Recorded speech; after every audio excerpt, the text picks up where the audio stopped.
City English. I'm Cherri. City, C-I-T-Y, stands for Can I Teach You English? City English has two meanings. One is permission. Can I teach you English? Is it okay? Second is ability. Can I teach you English? Do I have the skill? Today, I want to talk about some of the reasons why it's so difficult to speak in English. My experience comes from 5 years of teaching English to adults in Korea. I have about 2 years experience teaching children, but I have a lot of experience teaching adults. And there are some things that I have learned in that time. First, you cannot memorize English. Many of my students want to memorize phrases or memorize dialogue to prepare for a certain situation.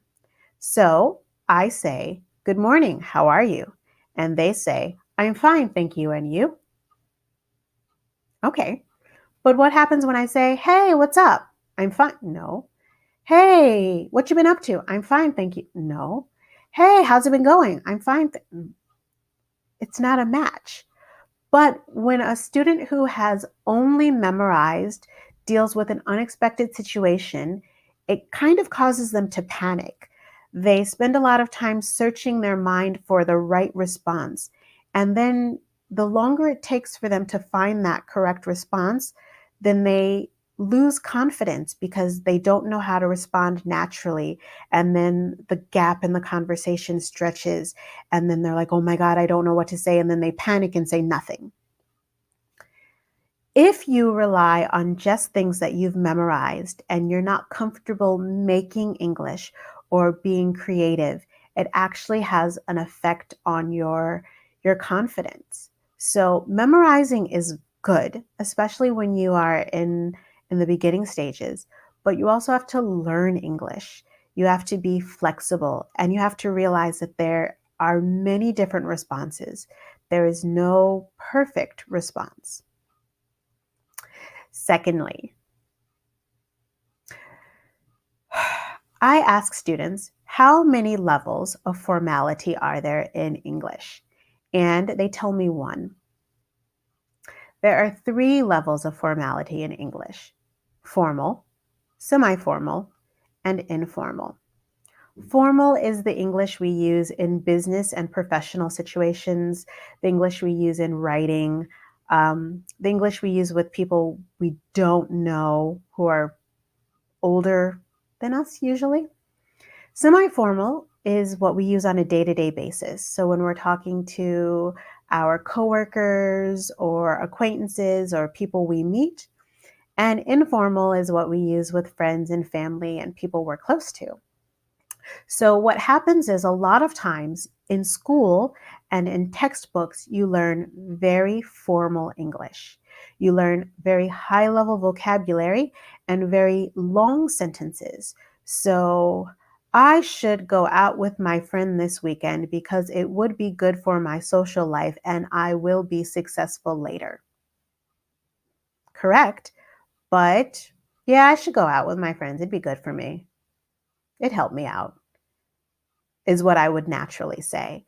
So when you have these books that teach you 30,000 words and they're all multisyllabic words, many syllables, or you learn these very long sentences, when you meet a native English speaker, usually we speak semi-formal English. And so oftentimes it's more difficult to understand us because you are prepared for a long, very precise, well-pronounced sentence, and that's not what you get. So for example, good morning. How have you been doing? Oh, that's really good to hear. I'm happy to hear that. Hi, how have you been? Oh, that's great. Glad to hear it. Hey, how you been? Oh, that's cool. Same intention, same meaning, but different levels of formality. So when you're watching a television show or you're meeting a native speaker, we're usually not speaking formal English, so it's a little bit harder to understand us. So right now, because I'm teaching, I'm speaking formal English. But if I were at home or if I were talking to my friend, then my pronunciation, well, actually, like my pronunciation doesn't really change that much because like I've always been kind of a formal speaker, but I think it speeds up a little bit. But I don't think it speeds up as much as my other friends because like my other friends, when they speak English, like they talk a little bit faster than me. I speak pretty fast when like I'm frustrated or angry. Those are two very different kinds of pronunciation from the same person. So, different situations, different pronunciation, different vocabulary. Okay. Number three, the only way to improve your speaking is by speaking. You cannot improve your speaking by studying.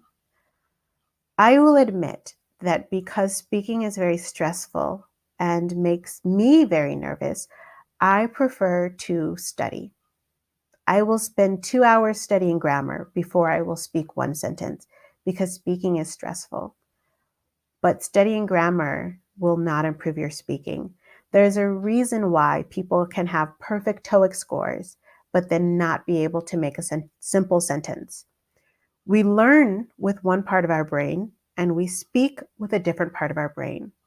So the only way to improve your speaking is by speaking. You cannot memorize grammar and then think you're going to make a perfect sentence. You have to practice. Lastly, you have to realize there is no perfect answer. Because of the way you've learned English, first, you've learned formal English. Two, you've learned by listening in your native language, not by speaking. And three, because you've learned from taking tests, you think there is a right answer.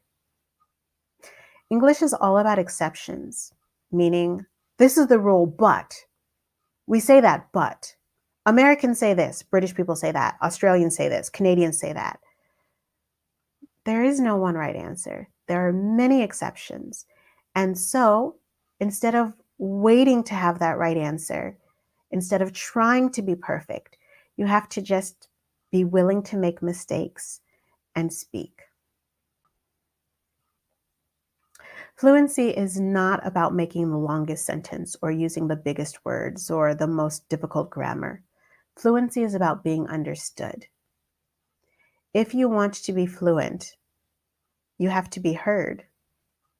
And you can't be heard if you don't speak.